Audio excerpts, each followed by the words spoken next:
I am taking Mike exclusively for the next 2 weeks. Excuse me? I'm calling in my chit. Our wager, the Price Sisters, my triumph, does that ring a bell? Can't have. Who knew that one day at the office could turn into a full-blown soap opera? Mike, Ross, and Louis Litt take office politics to a whole new level. Louis announced that he would be taking Mike exclusively for the next 2 weeks, invoking a pirate bet where the prize was exclusive rights to work with Mike. Harvey objected, surprised by the claim. Louis reminded him of their wager, hinting he could reveal Harvey's failure to honor bets to the entire office if he resisted. Harvey countered, stating Louis has previously declined to claim Mike. Desperate, Louis pleaded for Harvey to let him have Mike. Harvey proposed a compromise. If Louis publicly declared him the best closer in New York, he could work with Mike. Louis agreed reluctantly, but hesitated when Harvey insisted he make the declaration to Donna, leading Harvey to conclude that without that acknowledgement, there would be no deal. After poking fun at Harvey's musical taste, Louis borrowed Mike for a single case when Mike mocked Harvey's preference for the Spinners. Harvey defended them as a significant pop force for their era, comparing them to modern artists like Jonas Brothers and Selena Gomez. Mike jokingly asked if Harvey had developed a liking for Justin Bieber, sparking a playful banter. Louis, curious about Harvey's sudden willingness to lend Mike, accused Harvey of using this as a form of punishment. Harvey didn't deny it, and when Louis suggested that working for him was being used as a punishment, Harvey quipped that even their current conversation felt like a punishment. As they discussed the terms, Harvey limited Mike's involvement just in one case and gave Louis exclusive jurisdiction. Louis inquired about what he could do with Mike during this time, to which Harvey responded by asking what Louis intended. Mike interjected, concerned about the vague implication of Louis' intention.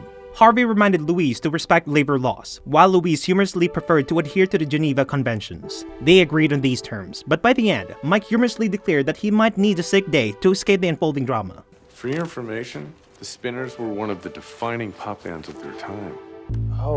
Oh wow, sorry. Yeah, that's cool, like the Jonas Brothers or...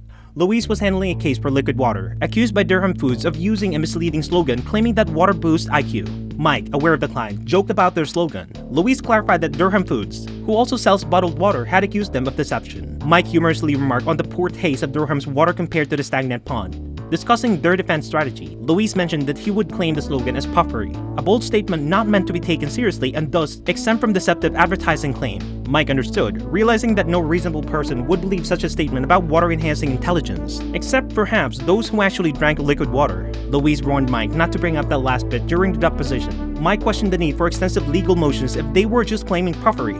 Louis likened their legal battle to war, emphasizing that as a private in war, Mike shouldn't question his commands. He instructed Mike to focus solely on the task, report directly to him, discuss their case strategy with no one else, start early, work late, and avoid any distraction, including romantic engagement, as they could cloud judgment. Mike was taken aback by Louis' intense directive and wasn't sure he gasped everything. Louis, content with the conclusion, simply acknowledged it and moved on. Mike admitted to Harvey that the joke was on him and acknowledged that he was working under Louis now, humorously referencing his mishap with vinyl records and misrepresenting the Spinner. He pleaded with Harvey to take him back, labeling Louis as a poor man's Lex Luthor. Harvey questioned if Louis had given Mike his dramatic speech about going to war. Mike confirmed, amused by Louis' penchant for over-the-top metaphors, comparing it to a previous incident involving a confusing analogy about ponies. He expressed his frustration with Louis' leadership style, which often involves mixing metaphors. Louis was resolute about not settling with Durham Foods, planning an onslaught of legal motions to overwhelm them.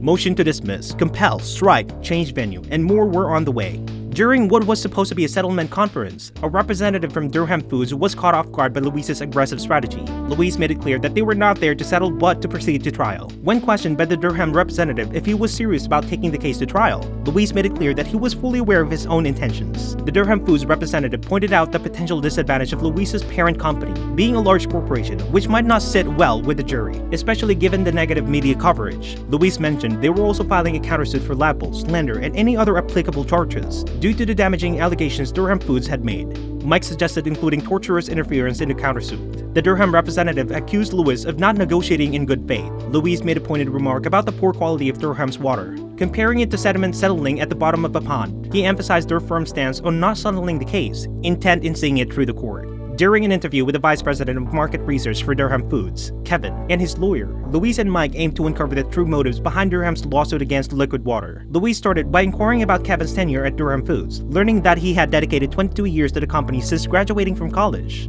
Louis then acknowledged Kevin's commitment and asked about his current role. Kevin confirmed that he was the Vice President of Market Research. I admire that. What's your current title? Vice President of Market Research. It says here 3 years ago you applied for Senior Vice President Probing further, Louis mentioned that Kevin had applied for the senior vice president position 3 years ago, but was passed over for someone who had been with the company for a shorter duration. Allen stands by. Kevin confirmed this fact. Louis questioned how being overlooked for the promotion made Kevin feel, but Kevin's lawyer quickly intervened, stating that they were not there to discuss personal feelings.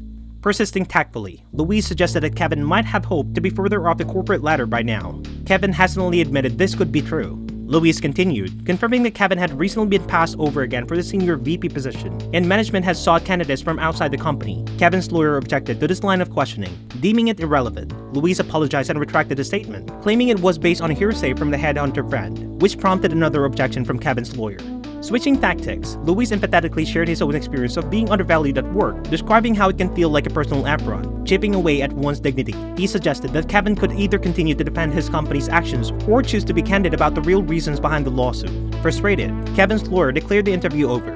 Despite his lawyer's protest, Kevin admitted that Durham Foods was suing because they were losing market share and that there was nothing wrong with Liquid Water's advertisement campaign. His lawyer tried to interject, but Mike pointed out that one cannot object to their own client's admissions. After the interview, Mike complimented Louis on his handling of the situation, noting that Kevin's admissions were significant, considering subpoenaing the outside company that conducted focus groups for Durham Foods. Mike suggested obtaining all related records, but Louis pointed out privacy protection under a specific statute. Mike countered, noting a legal precedent that might allow them access, but Louis clarified that it wouldn't apply if the participants were compensated. Convinced of their strong position in the case, Louis expressed confidence in their chance of winning. Referencing a famous movie quote, he instructed Mike to prepare the necessary subpoenas, but adjusted the deadline, acknowledging Mike's hard work and allowing him a more relaxed start to the next day. Mike appreciated the gesture, reflecting on the classic film referenced by Louis and agreeing on its quality.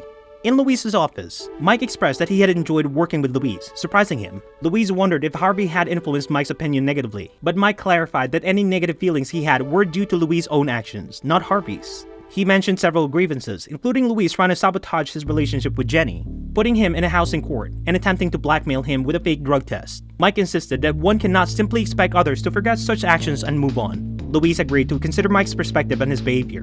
Meanwhile, in Harvey's office, Louis acknowledged the ongoing power struggle between Jessica and Hardman and tried to align himself with Harvey, admitting his past misbehavior but offering his help. Harvey, however, dismissed him coldly. Later, Louis listened to a recording conversation between Harvey and Mike discussing him. Harvey commented on Louis's approach, noting his vulnerability and expressing distrust about Louis finding out their secrets. Fearing Louis would betray them, Mike mentioned Louis's performance in a deposition and his desire to be Harvey, to which Harvey responded dismissively.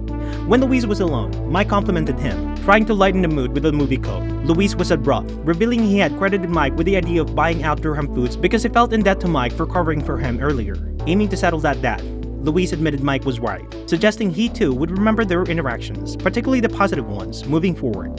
What are your thoughts on the methods Louis employs to assert his position? Share your views in the comments below and let's discuss. Don't forget to like, share, and subscribe for more insightful content.